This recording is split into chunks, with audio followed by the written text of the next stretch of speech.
So this is my version of the Flame Leper Techno. A much more tankier version.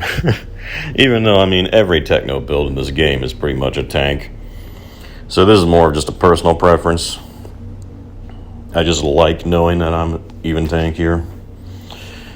And I mean, Flame Leper to me just made more sense to make it that way because it's not the best Techno build, even if you build it for DPS at killing bosses quick. Like, those builds will still kill bosses here quicker than I can for sure. But they're not really designed for that. They're far more designed for mob sweeping, which I realized I don't really need to build it for a pure DPS to still do its job of sweeping mobs very quickly and assisting its team a lot, which I also think is better done as a tank. Because usually you would just rely on another teammate who's a DPS build that you also are helping with debuffs. With the double, like, marked for death that I do as well to kill bosses for you. But in any event, it's like you're completely invincible, so it's not like I struggle against the bosses. It's just the biggest weakness, of course, is it takes a little longer to kill them, which is why probably the last mod I'll get, because you see I'm using Epic, like Waistcloth. However, the only mod I think I can even get on my Waistcloth would be probably Virulent Compound at some point, which would be nice just to further help my single target damage, my elite damage, which again is like its biggest weakness. And then also, like, my gun in the future, probably get basically the identical gun but with skill each, which will help another tiny bit, honestly, for my damage and tankiness.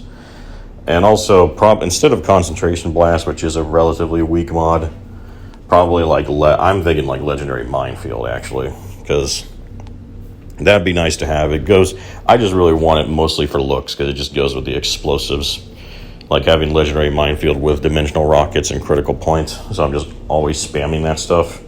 And yeah, I use Critical Point because it made the most sense for me. One is because I hate aiming. Like, so if I'm going to use if I have to use anything crit-based, which a Flame Leper, you have to do crit-based stuff because of Barrowing Charge in my skill tree, you see. So I'm like, well, if I'm going to have to rely on crits for a build like this, then I'm going to use Critical Points so I can be lazy. And then I'll just make up for that by using, the best AoE crit-based mods I can find for the gun. And then use a double gun, so it just spams it the most, so it's the easiest to activate crits that way from just pure body shots alone. So, do I probably take another slight DPS loss by doing that? Probably, if I could aim better, but I don't feel like doing that. I'm on Xbox, I'm on console, so that already makes it hard to aim. And then on top of that, like, I'm not as young anymore, I don't want to have to get reflexes, so that's why we do that.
Why didn't the daughter's people ever return here after they called the anomaly?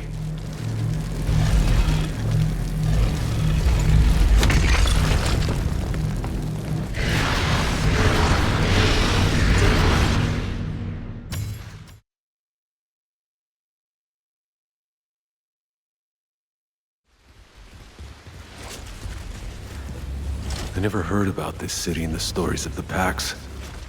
Was it lost to history? Or were they terrified of it?